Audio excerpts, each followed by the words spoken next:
सिंध जी तारीख़ ते तहक़ीक़ जे सिलसिले में और सिंधी तव्हां भाउरनि भेनरुनि दोस्तनि ऐं साथियुनि सां मुख़ातिबु आहियां। अव्हां सभिनी खे मुंहिंजे तरफ़ां सलाम।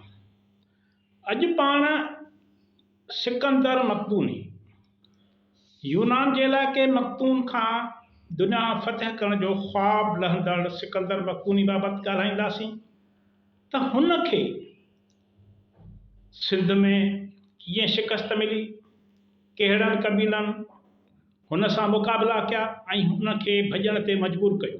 अॻी वीडियो में मजमूई तौरु पाण सिकंदर मक़दूनी सां जेकी मुक़ाबिला थिया, जिते जिते बि हुन सिंधी माण्हुनि सां ज़ुल्म ज़्यादतियूं ऐं कीस कया उन ते ॻाल्हायो। हाणे पाण इन ते ॻाल्हाईंदासीं त सिंध जे कहिड़ियुनि बिरादरियुनि, क़बीलनि ऐं ज़ातियुनि साणसि मुक़ाबिला कया। सिकंदर मक़दूनी एतिरो त जेको आहे सो मजबूर थी पियो सिंधियुनि जे मुक़ाबलनि खां पोइ, सिंधियुनि जे वेड़ विढ़ण खां पोइ, हर हंध ते हुन सां जेकी हालत कई वई जो हू आख़िरकार आम माण्हुनि खे मारण समेत वेढ़ा क़बीलनि जे राणनि खे बि फाइन ते लटकाए छॾियो।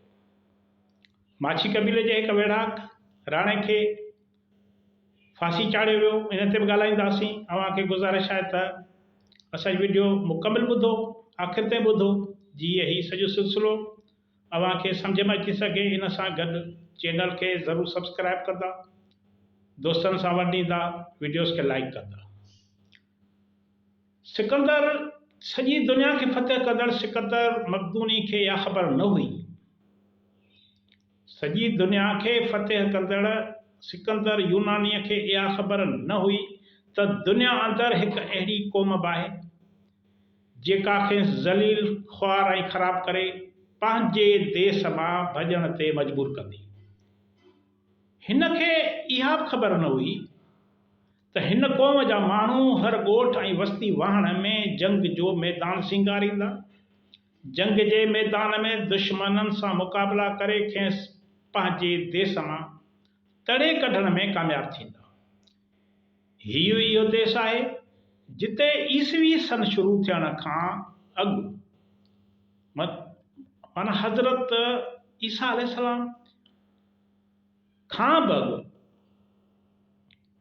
सिंधियुनि पंहिंजे वतन सां मोहबत जा नवां मिसाल क़ाइमु कया।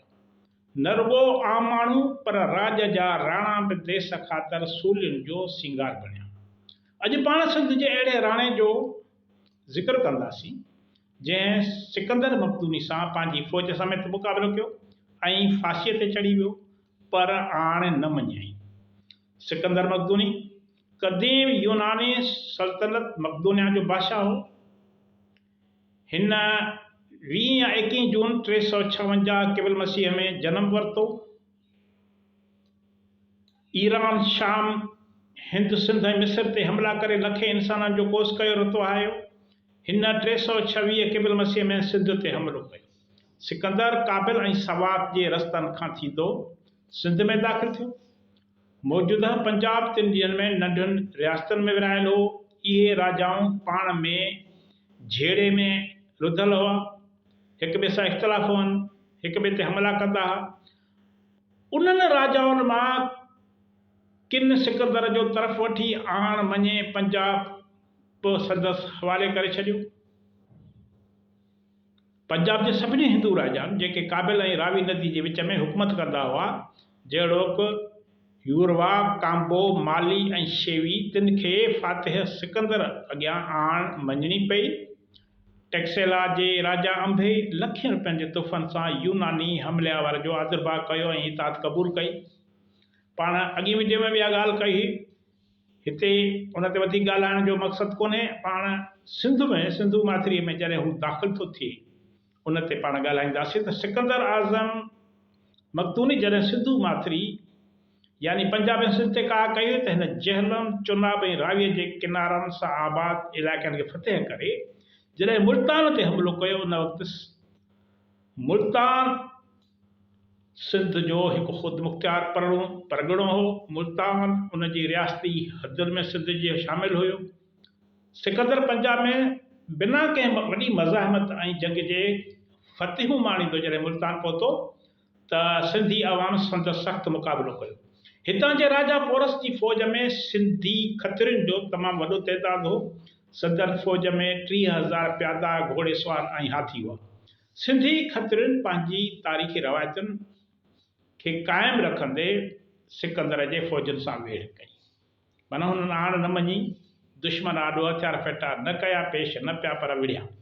मुल्तान में उन वक़्तु हिकु सिंधी जंगजू ज़ात मल या माली रहंदा हुआ जिन सिकंदर सां वॾी वेढ़ कई। मुन्नो समर्तीअ मूजिबि मली माली खतरियुनि जो हिकु पाड़ो हो ऐं ॿियो पाड़ो पहलू पहलवान। गंगाराम सम्राट प्लूटार्च जो हवालो ॾींदे लिखियो आहे त मली माली भारत जी सिंधु माथिरी जी सभ खां वधीक जंगजू जाती लेखी वेंदी हुई जिन सिकंदर सां जंग कई ऐं खेसि ज़ख़्मी कयो। हिन जंग में मालियुनि पाण सां 900 हाथी बि जंग जे मैदान में आंदा हुआ।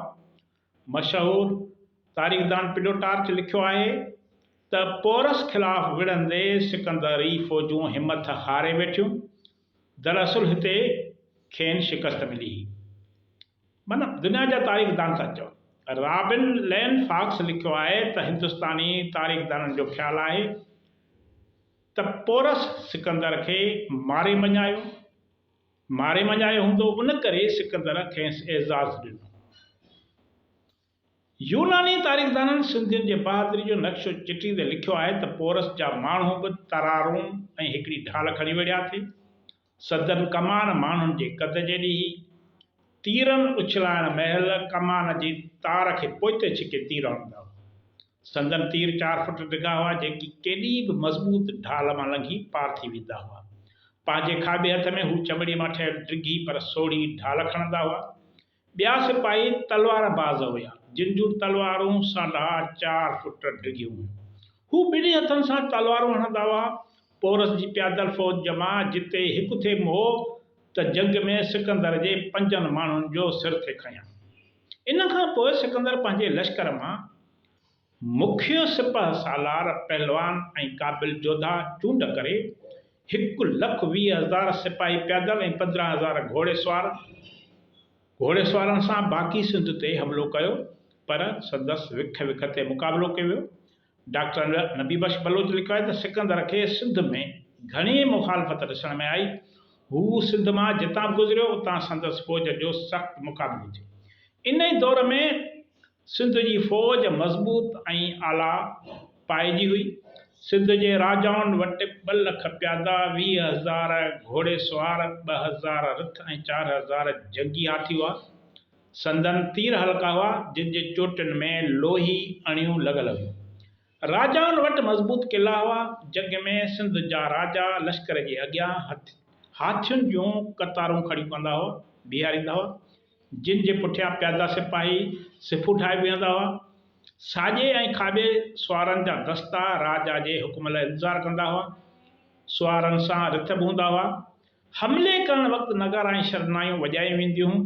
मोहम्मद इब्राहिम जोए पंहिंजे किताब शाह सचल सामीअ में लिखियो आहे, रेफरेंस सां लिखियो आहे त 325 क़बल मसीह में जॾहिं सिकंदर आज़म पंहिंजे लश्कर सां सिंध जे हदुनि में दाख़िल थियो तॾहिं खेसि ॿुधायो वियो त उते हिकु अहिड़ी मख़फ़ी असर मौजूदु आहे, उते हिकु अहिड़ो मख़फ़ी असर मौजूदु आहे जेको धारियुनि जे मुक़ाबले लाइ माण्हुनि जे इरादनि खे मज़बूत करे सघियो थे।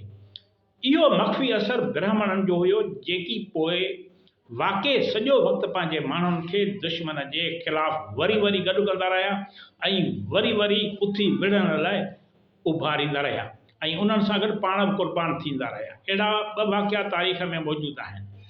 अलोर में सिंध जे ॿियनि बिरादरियुनि समेत माछी कबीले जंहिंखे यूनानी तारीख़दाननि मासिकांस लिखियो आहे, पंहिंजे राणे जी अॻुवाणी में यूनानी हमले आवरनि सां मुक़ाबिलो कयो। हिन जंग में राणो पंहिंजे लश्कर जी सरबराही कंदे सिकंदरी फ़ौज ते कहर बणिजी नाज़िल थियो।